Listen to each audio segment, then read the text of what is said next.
حانت قال كم تفتو كان زيت فتو كم فلات أقداس نجاري أتمنتيسي جزء قلبت جنزب حيل خاب خانتو كم متفع سلزه حجز نبلمو بجلاجات أمس حانت قال طلع دسك تلا كم أتا إلك من الوقت نشه قلت الدمامو فلما يركبكم سلزكونا حريلات سماما ولا دا حريلات كاتم صاد أمبر كابتام سخا استراخبت لوي كوفز ولت لا ساعات تحسكا قبل الأخا كما أنت الرأي كم زلوا صبو غيركا أنت تستحيلك حفشة جمجم كتوسرت خيلها رجوسي بحانت معلتي كم زيلكا كتفرد ويك تمزن يسجم يخون جمجم كتوسر كل حاجنا بعوقو بما تنون أنت خونا قبل الأخا زلوا الرأي كتفلت خيلها بدخون بتي من الوقت حانت قال تفتون دعاية فتون وي قبل اللي تقدسنت على وادي يبلان إلكم تجنا وي تحسبوا أن حرد حالكم نزن إيبان زقلت الملكتاتكم كتستفهلوا فتنو شو مسكوناتكم عم مزازينكم قال كتجبروا فتنو كرمي إجنا كل سب كجنزابو زلوا جيزي وركيو دولو دماء سبيناني تمالي لومي كمزعيكلني لومي جنا تمالي خون قدني سلازي قال جدل سوات أبزيخون نجار جيزيكم كايتباخونو بزاقات أمي كزاخركم أندادلكم بسانك قالوا نستأف أجزي ما أنت كحلو كسامود دعتا سميكم مسحان تقال بدر كابتبلو يا أنتكم أنكحكم حادث قمت نقرمت قبل أندابلكم نابت ملكتات كسجر سناي مكتتال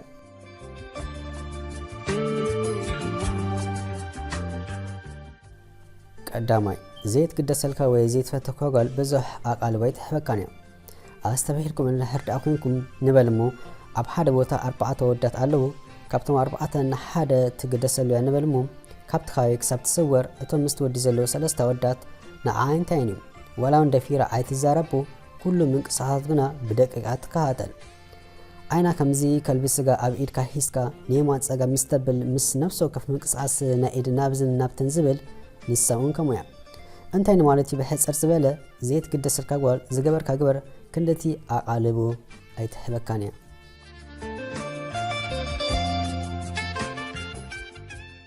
كالأي زخون رأستي مستلقل ولا حدا أي تقدسلونيا نبلمو مسعاكو في إلكا كتقلل الدرخب استزارب كتزارب كم أفكا زوء تزبالة كم أبرست تصحفة ويدما أبحث أب حاريزو كتقايو زا قدسان ساتو الوانبر ناتكا غنا عين تاني أب كم زيس عزبازو حاودات انتي مزقبرو أكم دزا قارتو السقيلهم يلفلفمو دمرو تسعيت دما أمنوصا كف زوء صحايين قالات ولا لا عيت قدسل كاد أمبر بأمت عندما ميزانك كم كنتيت اندافع خسمتيو مودعاتو كم سب كمان كايت قصر كات خلع سلازي نزي بقبو أستبحللو سالسي كترافا كازكونا سعرتات آيتا كايلنا هستبحلكم تكون من البات حانتو قال تفتم موغنا كدولو اطرح انت زيكمكم نسا حاسيوا زي الدول وي شاهي كنستيك زبل الزرابة انترفو خواكم منبر كاب بجيجا مولي أوزي فلت أزنم تمسلكم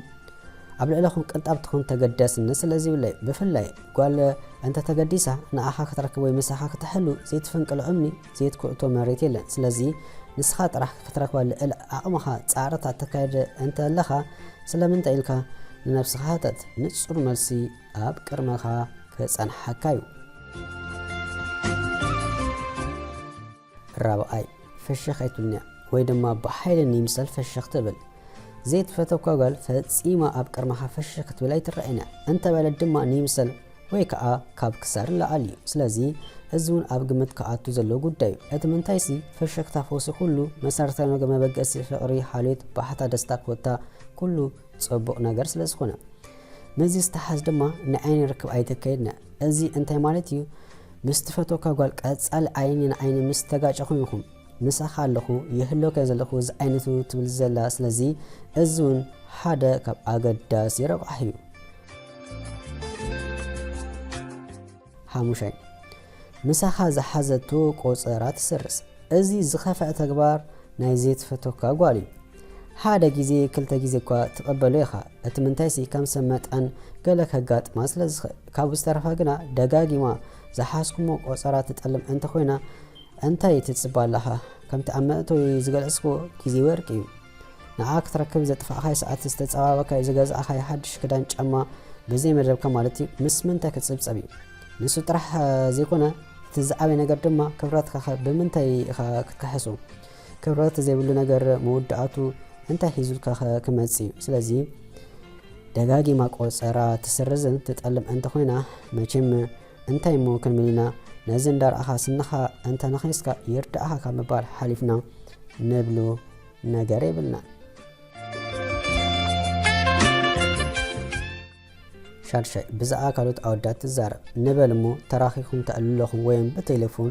ዘይትፈተካ እንተ ኮይና ንስኻ ምስኣ ከለኻ ብዛዕባ ካልኦት ኣወዳት ትዛረብ እንተ ኮይና ይስተርካ ዳኣ እምበር ወይ ከመማለ መፃወፅቲ ምሳኻ ዘለ ወይ ድማ ፀሚማ ንሽኦ ክትዕለካ ደለትኹን ወይ ድማ ነርኻብ ኢልካ ስለ ዝረበሽካ እዚኻ እንዳበለት ንይምስል መፅያትካ ትኸውን ወይ እውን ንኣኻ ዝኾን ልቢ የብለይን ትብለካ ትሕሉ እንተዚ ኮይኑ ሰብኣይ ብጥልኣኻ ኮፍ ኢልካ ከለኻ እንታወይቲ ስለ ዝኾነት እያ ብዛዕባ ካልእ ወዲ ትዛረብ ንስኻ ምስኣ ምህላኻኸ ካብ ምንታይ ስለ ዝቆፀረት እያ ብናተይ ኣጣማታ እንተ ኮይኑ ግና ልቢ ምሳኻ የለን ዚ ዓይነት ስለ ዘመስል ስለምንታይ ኢልካ ነፍስኻ ሕተት እሞ ምስቲ ካልእ ተርእካ ነገራት ሓዊስካ ገለ ስጉምቲ ይውሰድ ተበራበር ስቂልካ ኣፍካ ከፊትካ ሓመማ ይትበል ናቱ ድምር ውፅኢቱ መቐለብስ ኣነ ሓማ ክኣቶካ እንተ ዘይኮይኑ ጓለ ናብ ልብኻ ክትውታፍ ዘለዎ ተኽእሎ ኣዝዩ ፀቢዩ ወይ እውን የለን። ሻውዓይ ሻሂ ከስተይክ ምስ ትብላ ናይ ሓጎስ ምልክት ኣይተርእይነ እዚ እንታይ ማለት እዩ ትፈተውካ ጓል ምሳኻ ምስ ትሕሉ ኣለ ምስ ተቆፃፀርቲ ኮይኑ ስለ ዝስምዓ ዋላ ኣዳ ሓይሞ ዓራት ሒዛ ከላ ብገለ ቀራቂራ ክትመፃካ ትፍትን በንፃሪ ድማ ዘይትፈተውካ ጓል ሻሂዶ ገለ ከስተይክ ምስ ትብላ ኣይጠቕመን ትብለካ ወይ ድማ 10 ግዜ እምቢ ካብ ዝብሉ ኢላ ትብገስ ምግጋስኻ ግና ካብ ክሳብ ላዕሊ እዩ ንሽሙ ኣኻላ ምሳኻ እንተሓለወ መንፈሳ ናብ ድሌቱ ጌሽ እዩ ካብ ምሳኻ ትዕልል ከማ ሞባይል ምትንኻፍን ኣብቲ ካፈ ዘሎ ሰባት ምእዛብን መዓፆመን ኣቲ ወፂኡ እንዳበለት ምቁማት ይኸላ ክንደይ ናይ ናኻ ሞ ክንፅብፅቦ ከምስታት ምስተስተብል ህልኽ ሒዙካ ምስኣ እንክሊል ኣይትበል እንተ ኽኢልካ ብጠባብ ጌርካ ልባ ክትሰልዎ ፈትን እምበር ልዕሊ ዓቕምኻ ምዝኾን ካብ ምስታት ምልክት ምስትርኢ እግረይ ኣውፅኒ ኢልካ ሕደ እሞ ኣብ ዝሕሸካ ትግደሰልካ ከይድካ ተዓቁብ ነዚ ዝተዓሰር ድማ ዘይትፈተኳ ጓል ንኣኻ ክትመስጥ ኢላ ኣብ ኣከዳድና ይኹን ኣመሻሸጣ ካልእ ብዙሕ ኣይትግደስን እያ ንግስቲ ፅቡቓት ኮይና ኣብ ቅድመኻ ክትረአ ፃዕርታት ኣይተርእን እያ ነዚ ፃዕርታት ተካይዶ ምናልባት ካልእ ትግደሰሉ ወዲ መዘህሉ እዩ ንስኻ ግና ዓይንቲ ዓይንኻ ሕልፊ ካልእ ሰብ ንኣኻ ኢላ ፍሉይ ትብለሉ ምክንያት የለን ብነብስኻ እንድርኣዮ ንስኻ ንኣ ክትረክብ ክትከይድ ከለኻ መቼም ክእሶ ክትፀንሒካ ረሓፅ እንዳጨናኻ ይትከይድንኻ ንስሞ ይትረፍ ምሻሎ ብዝተኻለካ መጠን ፍልይ ክትብል ትፍትን ኢኻ ሓቀይ ስለምንታይ መስለካ ሸንኮለላ ይትብል ስለ ትፈትዋን ትግደሰለን እሞ ንዓድኣ እንታይ ኣገታ ከምታ ዘለታ ሕውስ ትብለካ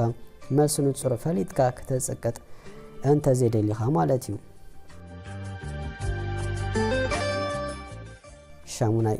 ቤና ክትረኽበካ ይደልና እያ እንታይ እዚኣ ምስ መሓዝኣ ትመፅእ ኢልካ ዶ ትፈልጥ ንምንታይ መስለካ ቤና ክትረኽበካ ስለዘይደሊ እዩ እዚ ድማ ስለ ዝረበሽካያ መፅያ ትኾኑ ሞ ግና ምስ መስነይታ እንታይ የርኢ እንድሕር ኢልካ ከም ዘይትገደሰልካ ዓይነይቲ ትፈተካ ጓልያ መሓዛ ሒዛ ወይ ምስ ካልእ ሰብ ትመፅእ ዘይሕሰብ ምናልባት ሓደ ክልተ ግዜ ከም ሰብ ፈሪሓ መዳፈርቲ ሒዛ ትመፅእ ትኸውን ካብኡ ዝተረፈ ግና ብዘይተቃዚ ግዜ ብግቡእ ክትጥቀመሉ ስለ ዝደሊ ትፈተካ ጓል ቤና ጠበሽ ክትብለካ ትደሊ ዘይትፈተካ ድማ በንፃሩ ታሽዓይ ዝኾነ ውልቃይ ሕቶ ኣይተሓትን እያ ዘይትፈተካ ጓል ብዛዕባኻ ስለ ዘይትግደስ እንታይነትካ ክትፈልጥ ኣይደልን እያ እዚ ንምንታይ መስለካ ንስኻ ዝኾነ መፃኢ ስለ ዘይረኣይ እምበር እታ ናይ ብልቢ ዝፈትወሲ ክሳብ ጫፍ ወለዱኻ እንተ ትፈልጥካ እውን ኣይትፅልእን እያ እንታይ ትበልዕ ትሰቲ እንታይ ትገብር ጌርካ ናይ መፃኢ መደባትካ ኮታስ ንመፃኢ ዝጠቕማ ብዙሕ ነገር ክትፈልጥ ስለ ትደሊ ትፈተካ ጓል ውሽጢ ውሽጢኻ ክትፈልጥ እያ ትደሊ ኣብዚ ግና እግር መንገዲ ክብሎ ዝደሊ ጓል ትፍተወካ ኣይትፍተወካ ብዘይገድስ ዕርቁ ፅር ኣቢልካ ናይ ውሽጢኻ ነጊፍካ ክተአለ ይብልካን ከጀመረት ኩሉ ስለ ዝፈለጠቶ ከተሰልችዋ ትኽእል ኢኻ ብሓራት ደቂ ኣንስትዮ ዝተሓበ ነገር ፈቲሸን ደልየን ምርካብ ስለ ዝኾነ ጥብጥብ እንዳበልካ እምበር ደርጉ ኢኻ ካይተሓድኩ ብዝኾነ ናብቲ ዘምፃኣና ኣርእስቲ ምስ ንምለስ ዘይትፈተካ ጓል ብሕፅር ዝበለ ብዛዕባኻ ክትፈልጥ ብዙሕ ተበግሶታት ኣይትወስድን እያ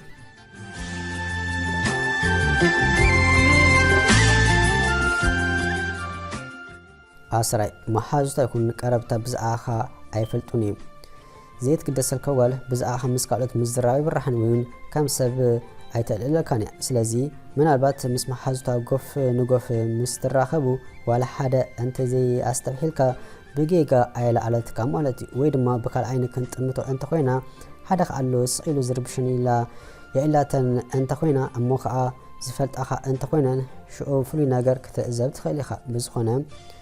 ፍቕሪ ጥዑምኳ እንተኾነ ክልተ ልበታት ምዝጋጠመን ዝያዳ ከተስተማቕሮ ትኽእል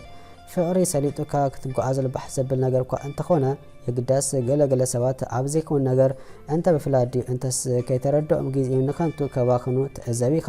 እዚ ንኸይኸውን ካብ ሓደ ዝተበገሰ ንሎሚ 10 ምስታት ነገራት ከካፈለኩም መሪፀ ምናልባት ነዚ ምልክታት ኣስተፍለኑ ምስናትኩም ትዕዘብቲ ኣዋሓርኩም ኣብ ዘይኮን ነገር ሸንኮለ ትብሉ እንትሓልኹም የእንትኹም አንቅሕኩም ካብ ምስ ሓንቲ እሞ ከዓ ዘይሰልጠካ ከም ማስትሽ ጠበቕ ትብሉ የማን ጸጋም ጣምትሞ መን ይፈለጥ ልዕልታ ዝባሓኩማ ትረኽቡ ትኾኑ እንተ ዘይኮኑ ድማ ከሳብ ሰልጠኩም ህይወትኩም በግባቡ መርሑ ዳዓምበር ብሰንኪ ጓል መንገዲ ጸጋም ከይትጓዓዙ ህውነታዊ ለብዋይ እንዳመሓላለፍኩም ቀሲምኩም ተስተማቕሩሉ ፍቕሪ ክትረክቡ እንዳተመንኹ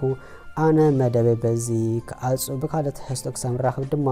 ሰላም ሰፈኑ ጊዜ ይምንየልኩም